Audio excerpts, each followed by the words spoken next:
US की तरह India में लॉयर सक्सेस बेस फी पे काम नहीं करते हैं।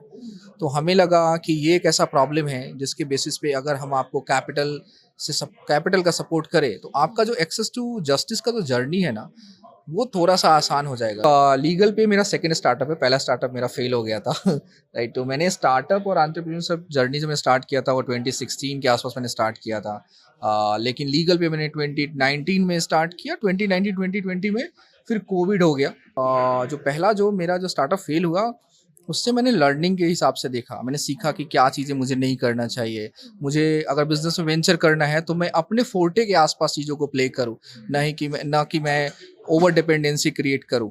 एक नॉर्मल सा एक मोबाइल के थ्रू आप एक पूरा का पूरा एक इंटरव्यू कंडक्ट कर लेते हैं।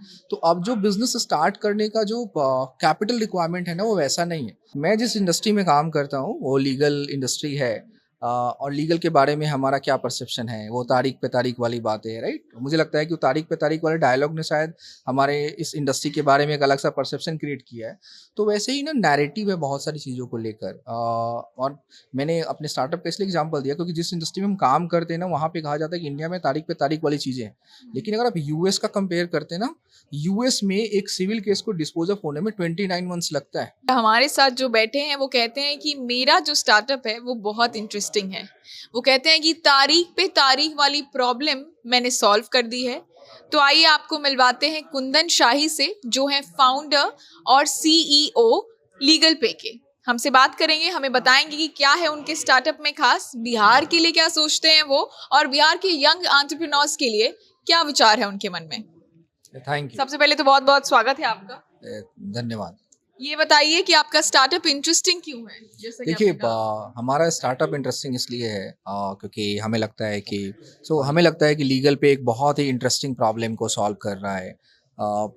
इंडिया लॉ के हिसाब से वर्ल्ड में सबसे ज़्यादा लॉयर यूएस में है, उसके बाद सेकेंड नंबर पे इंडिया में है।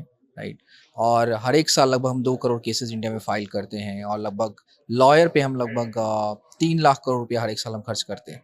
लेकिन ये सारा का सारा पैसा जो है वो किसी ने प्लान नहीं किया होता है कि उसका किसी के साथ केस हो जाएगा, उसके बिजनेस में डिस्प्यूट्स हो जाएंगे। तो ये अनप्लान्ड एक्सपेंसेस होते हैं जो 100% आउट ऑफ पॉकेट एक्सपेंस होता है। यूएस की तरह इंडिया में लॉयर सक्सेस बेस फी पे काम नहीं करते हैं।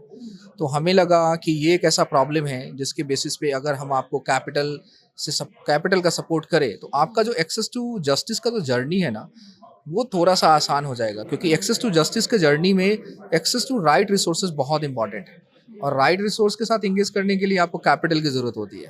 तो हमें लगा वो कैपिटल कंस्ट्रेंट जो है जिसके कारण आपको एक लेवल प्लेइंग फील्ड नहीं मिल रहा, तो हमें लगा कि अगर हम वो प्रॉब्लम को सॉल्व करें तो आपको लेवल प्लेइंग फील्ड मिलेगा।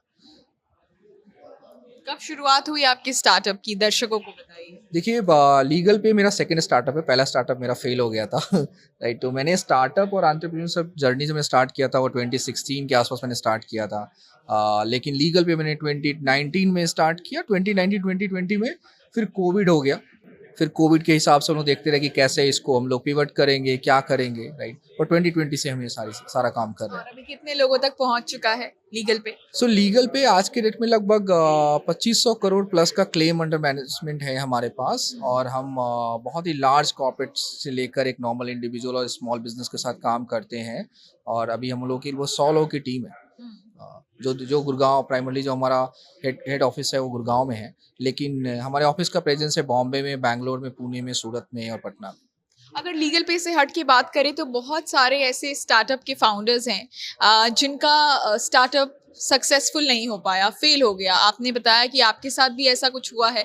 उसके बाद कोप अप करना which is a great thing. बहुत सारे लोग ऐसा करते हैं लेकिन कर नहीं पाते हैं, कई बार छोड़ देते हैं, उन्हें लगता है स्टार्टअप करना ही बेकार है। तो उन लोगों के लिए क्या कहना चाहते हैं आप। देखिए, मतलब जब मैंने पहला स्टार्टअप स्टार्ट किया था तो मुझे लगा था कि मैं भी काफ़ी काफ़ी चीज़ों को लेकर बहुत ही ऑप्टिमिस्टिक होता था और मैं लोग कहता था कि आपको भी स्टार्टअप करना चाहिए। राइट, लेकिन जब आप एक बार वो फेल्योर और जो सही चीज़ें हैं आप एक बार फेस करते हो तो आपको लगता है कि कितना डिफ़िकल्ट है। मेरे लिए और मेरे केस में ये था कि मेरे पास कोई और ऑप्शन नहीं था। राइट, मैंने सोचा था कि मुझे यही करना है। तो जो पहला जो मेरा जो स्टार्टअप फेल हुआ उससे मैंने लर्निंग के हिसाब से देखा, मैंने सीखा कि क्या चीज़ें मुझे नहीं करना चाहिए। मुझे अगर बिजनेस में वेंचर करना है तो मैं अपने फोर्टे के आसपास चीज़ों को प्ले करूँ, ना कि मैं ओवर डिपेंडेंसी क्रिएट करूँ, ना मैं देखूँ कि कैपिटल के बिना, क्योंकि एक माइंडसेट होता है कि आपको कैपिटल चाहिए तभी बिजनेस करना होता है। लेकिन आज के डेट में आप देखिए, जैसे हम एक डिजिटल प्लेटफॉर्म पे इंटरव्यू ले रहे हैं, जरूरी नहीं कि आपके पास बहुत कैपेक्स जरूरी है तभी आप सेटअप करेंगे, राइट। एक नॉर्मल सा एक मोबाइल के थ्रू आप एक पूरा का पूरा एक इंटरव्यू कंडक्ट कर लेते हैं। तो अब जो बिजनेस स्टार्ट करने का जो कैपिटल रिक्वायरमेंट है ना, वो वैसा नहीं है। तो वो हमने सीखा कि कैसे आप कर सकते चीज़ों को लेकर। पर बॉटम लाइन यही था हमारे जर्नी में कि मुझे यही करना था। तो मेरे को लगा कि ठीक है, फिर से करते हैं, देखते हैं जो हमारी लर्निंग थी उससे सीख कर हम कैसे अपने को स्टार्ट करते हैं। आपका ऑफिस पटना में भी है। अगर बात की जाए यहाँ के इकोसिस्टम की, स्पेशली स्टार्टअप इकोसिस्टम की, तो कैसा हाल है? इकोसिस्टम डेवलप हो रहा है और कितनी ज़्यादा और ज़रूरत है इसको फास्टन अप होने की? देखिए, जब हम इकोसिस्टम के बारे में बात करते हैं, खास करके जैसे ही, क्योंकि मैं इसमें एक स्टेप पीछे जाना चाहूँगा। मैं जिस इंडस्ट्री में काम करता हूँ वो लीगल इंडस्ट्री है, और लीगल के बारे में हमारा क्या परसेप्शन है, वो तारीख पे तारीख वाली बातें है, राइट। मुझे लगता है कि वो तारीख पे तारीख वाले डायलॉग ने शायद हमारे इस इंडस्ट्री के बारे में एक अलग सा परसेप्शन क्रिएट किया है।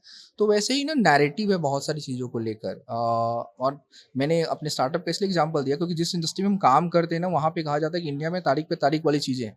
लेकिन अगर आप यूएस का कंपेयर करते हैं ना, यूएस में एक सिविल केस को डिस्पोज ऑफ होने में 29 मंथ्स लगता है। इंडिया में हाई कोर्ट एंड एबव लगभग 36 मंथ्स के आसपास का है। So there is no major difference between 29 months और 36 मंथ्स।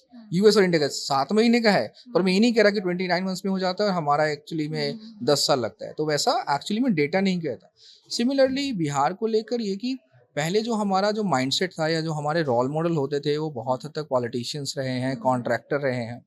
अभी मैंने वो चेंज देखा है लोगों में कि लोग ना अभी के टाइम पे एंटरप्रेन्योर को, राइट, स्टार्टअप करने वाले को थोड़ा बहुत इज्जत देते हैं। वो देखते हैं कि ठीक है, एक सही तरीके के रोल मॉडल हो सकते हैं, और वहीं से आपका जो एक तरीके की व्यू है ना या पर्सपेक्टिव है स्टार्टअप को लेकर, बिजनेस करने को लेकर ना, चेंज होता है। तो मैंने देखा है कि बिहार में वो चीज़ें ग्रो कर रहे हैं धीरे धीरे ना। जो गवर्नमेंट की पॉलिसी है, जैसे आप देखेंगे यहाँ पे इतने सारे स्टार्टअप को लेकर जो गवर्नमेंट ने अभी जो इंडस्ट्रियल डिपार्टमेंट है उन लोगों ने जैसे बनाया है, एक बीहब करके है, और यहाँ के बच्चे जब मेरे से कनेक्ट करते हैं, बात करते हैं चीज़ों को लेकर कि कैसे कर सकते हैं, तो हमें लगता है कि अच्छा लगता है कि जब यहाँ से लोग सिर्फ ये नहीं पूछते कि ये जॉब के लिए मेरा जो रिज्यूमे है वो कहीं और पे फॉरवर्ड कर दो।